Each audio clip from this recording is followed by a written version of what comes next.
언제나 필승! 네, 반갑습니다. 필승입니다. 반갑습니다. 자, 이번에 분석해드릴 기업은 우버입니다. 일단 우버는 좀 오랜만에 분석을 해드리죠. 지금부터는 좀 주목할 필요가 있지 않나 싶어서 분석을 좀 해드리고자 합니다. 일단 경기가, 특히나 미국의 경기가 굉장히 빠르게 좋아지고 있어요. 근데 우리가 봐야 되는 것이 이 우버 같은 기업은 미국에서만 차량 공유 서비스를 하는 기업이 아니죠. 거의 대륙으로 따지면 전 세계에서 차량 공유 서비스를 이행하고 있다고 봐도 과언이 아닐 정도입니다. 사실상 이 지분 투자한 것까지 합치면 전 대륙이 맞아요. 미국, 유럽, 동남아에서는 그랩의 지분을 가지고 있죠. 중국에서는 디디 주식의 지분을 가지고 있고, 러시아 역시나 1등의 이제 모빌리티 사업자의 지분을 가지고 있습니다. 지분을 가지고 있는 것과 그리고 직접적으로 이제 사업을 운행하고 있는 것을 합치면 거의 전 세계적으로 이제 차량 모빌리티 사업을 운행을 하고 있는 그런 기업이라고 보시면 되겠습니다. 일단 우버 같은 경우는 팬데믹 이후에, 그러니까 작년 3월 이후에 다시금 모빌리티 사업 이용자의 예약자 수가 최대치로 증가했어요. 매번 30% 이상씩 이용자 수가 폭등하고 있습니다. 작년도에 이제 코로나로 인해서 대략한 모빌리티 이용자 수가 50%로 감소했죠. 근데 이에 반해서 이제 우버이츠, 그러니까 음식 배달 서비스가 110%가량 올랐습니다. 그래서 이것들이 이제 좀 상쇄가 되는 그런 모습을 보였는데, 올해 같은 경우는 이 모빌리티의 사업자 이용자 수가 최소 작년 대비해서 30% 이상 증가할 것으로 예측이 되고 있습니다. 실제로 수치가 지금부터, 그러니까 벌써부터 그렇게 찍히고 있고, 굉장히 좀 좋은 모습인 것은 맞아요. 다만 우리가 봤을 때, 특히나 제가 텔레그램방에서도 여러 번 말씀드린 적이 있는데, 가장 큰 이슈가 있어요. 바로 이 노동자 이슈라는 건데, 이에 대해서도 좀 잠시 후에 좀 말씀을 드리겠습니다. 따라서 이제 현재 이제 경제 회복 속도가 뭐 예를 들어서 뭐 억눌린 소비라던가 혹은 억눌린 여행 수요 아니면 출장이라던가 출퇴근 이런 것들이 복합적으로 이제 작용이 되면서 뭐 소비 생활도 마찬가지겠죠. 우버의 그런 모빌리티에 대한 그런 수 자체가 굉장히 증가하고 있다는 거예요. 110%가량 증가를 이미 우버이츠에서는 보여주고 있고 이제 모빌리티 사업에서도 올해부터 30% 이상이 증가할 것이기 때문에 코로나 이전보다도 오히려 더 매출액 부분에서 실적 부분에서는 더욱더 좋아질 수 있음을 좀 염두를 해둬야 되는 그런 시기가 아닌가 이렇게 저는 개인적으로는 그렇게 보고 있습니다. 특히 이제 우ber 업체에서 밝혔듯이 이용자 수가 예상보다 폭증을 하고 있기 때문에 이제 운전자 수를 증가시키겠다고 밝혔습니다. 그러니까 운전자 수를 늘리겠다고 밝히고 있고 특히나 이 우버에서 지금 준비하고 있는 것 중에 하나가 이거예요. 이거 우버이츠와 그리고 모빌리티 사업, 택시죠, 택시 사업을 이제 합치는 그런 방안을 강구하고 있어요. 그러니까 예전 같으면은 지금 같은 경우에는 이제 우버이츠 그리고 우버 모빌리티를 이제 두 개의 앱을 이제 깔았어야 되는데 이제 이것을 합침으로써 완전 슈퍼앱으로 거듭나는 거예요. 페이스북의 왓츠앱이라던가 페이스북 메신저라던가 페이스북 SNS 이런 것들을 한 번에 할 수 있는 것처럼 우버 앱 같은 경우에도 우버이츠와 우버 모빌리티의 사업을 이제 동시에 영위할 수 있도록 그렇게 만들고 있습니다. 사실상 우버 같은 경우는 이 모빌리티 사업계에서의 아마존을 꿈꾸고 있어요. 아마존이 전 세계의 모든 것들을 다음날까지 배송을 해준다고 하면은 우버 같은 경우는 전 세계 모든 것들을 다음 시간까지 배송을 해준다는 것을 목표로 삼고 있습니다.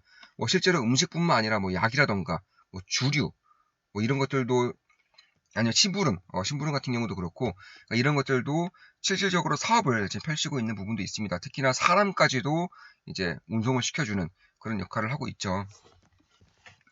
따라 슈퍼 앱으로서 이제 그런 역할을 함으로써 굉장히 좀 주목할 부분이 있지 않나 개인적으로는 그렇게 보고 있습니다. 그렇기 때문에 우버 같은 경우는 전 세계적으로 이제 모빌리티 사업을 하고 있고요. 다만 제가 좀 문제시 봤던 것 중에 하나가 미국의 캘리포니아주에서는 당연히 주민 청원 제도로 인해서 이런 노동법이 다시금 완화가 되었지만 이 영국이라던가 혹은 뭐 스페인, 이탈리아 이런 국가들을 통해서 이 우버의 노동자들 그리고 우버 모빌리티 노동자들을 직고용해야 된다. 그러니까 정직원으로 삼아야 한다라는 그런 법안이 통과가 되면서 우버 입장에서는 굉장히 타격이 컸었죠.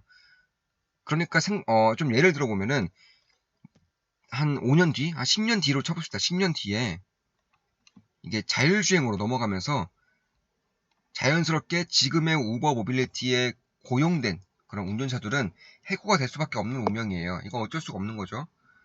이미 기업이 이것을 로보택시를 최종 목적지로 하고 네, 죄송합니다. 네, 최종 목적지로 하고 이제 사업을 펼치고 있었기 때문에 일을 행하기 위해서는 결국 이 고용에 대한 자유로움이 반드시 필요해요. 그런데 영국이라던가 이탈리아, 스페인, 스위스에서는 이미 이쪽에 대한 것들을 좀 방해를 많이 하고 있죠. 직고용을 시켜야 된다는 것은 해고가 잘 안 된다는 겁니다. 해고가 잘 안 된다는 것은 우버가 꿈꾸고 있는 사업을 영위할 수가 없게 된다는 것이죠. 추가적으로 최저임금까지 지금 지급을 해야 된다는 그런 법안이 통과됐어요. 그러니까 지금까지는 대한민국의 이제 택시기사분들을 보시면 이제 일을 한 만큼만 가져가는 거죠. 일을 한 만큼만 요금을 받고 요금을 받으면은 이것을 회사로 다시 가져간 다음에 회사에서 이제 택시기사분에게 이제 받는 그런 구조인 건데 이제 우버 같은 경우도 지금 이런 식으로 사업을 영위하고 있었어요. 근데 몇몇 국가들, 특히 유럽 국가들에서는 이제 직고용을 통해서 최저임금까지 지급을 해라. 그러니까 이 우버 기사분들이 뭐 중간에 사우나를 가든 밥을 먹으러 가든 할 것 없이 아니면 쉬든 뭐 잠을 자든 할 것 없이 최저임금이 그대로 비용으로 상납 처리가 된다는 겁니다. 그런 부분을 봤을 때에는 저는 그래서 텔레그램방에서도 말씀드렸었지만 이 우버에 대한 리스크를 굉장히 크게 본 것은 맞아요. 그런데 얼마 전에 이제 우버에서 밝혔어요. 얼마 전에 밝혔는데 굉장히 우버에서 획기적인 방안을 좀 만들어냈습니다. 뭐 대한민국 같은 경우는 사실 이러한 것들이 꽤나 좀 상용화되고 있는 부분인데 우버에서도 이런 부분을 좀 채택을 하고 있어요. 어떤 것이냐? 우버에서 직고용을 할 필요가 없어요. 그러니까 법안에서는 직고용을 해라, 그러니까 정직거나 시켜라라는 것을 법안으로 통과가 된 것인데 지금 우버에서 하고자 하는 것이 자 우버가 이렇게 있습니다. 우버가 이렇게 있으면 기사가 있죠. 근데 법안대로라면은 이렇게 직고용을 해야 되는 것인데 여기서 우버가 묘수를 써서 중간에 회사를 하나 두는 거예요.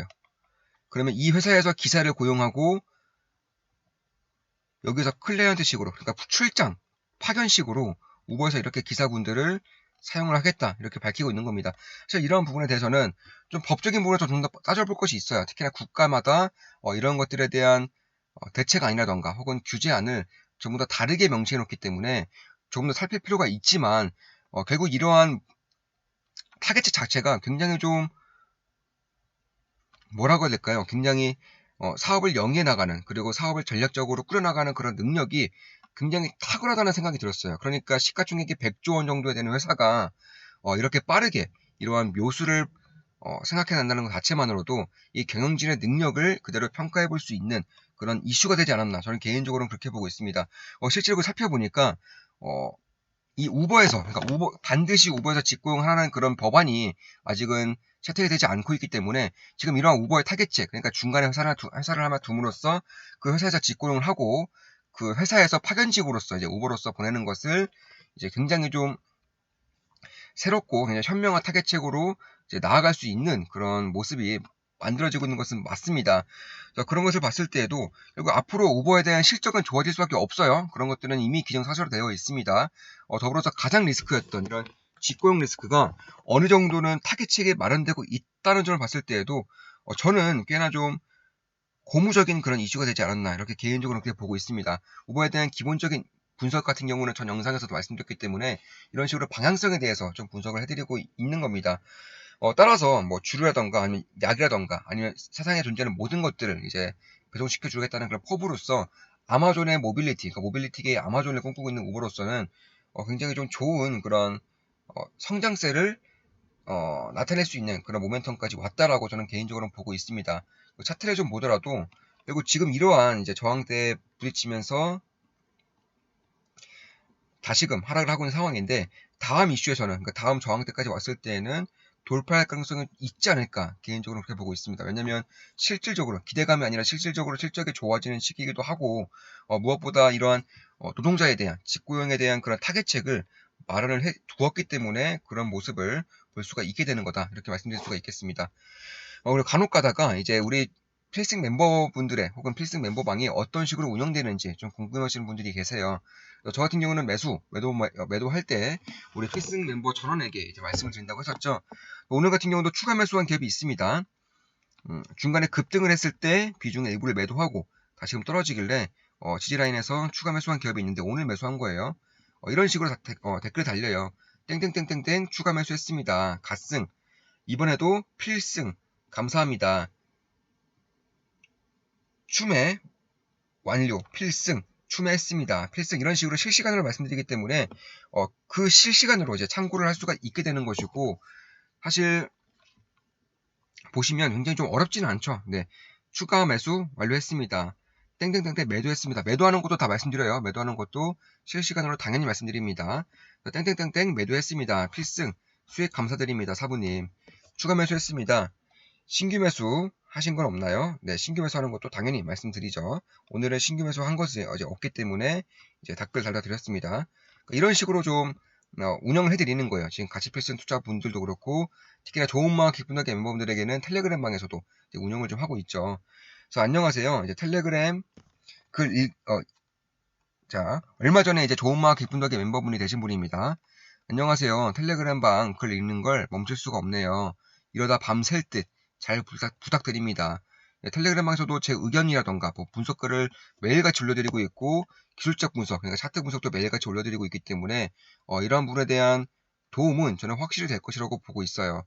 자, 이것으로 방송 마치겠습니다. 지금까지 우버에 대한 분석이었고 앞으로도 좋은 분석, 좋은 기업 분석으로 찾아뵙겠습니다. 필승이었습니다. 필승!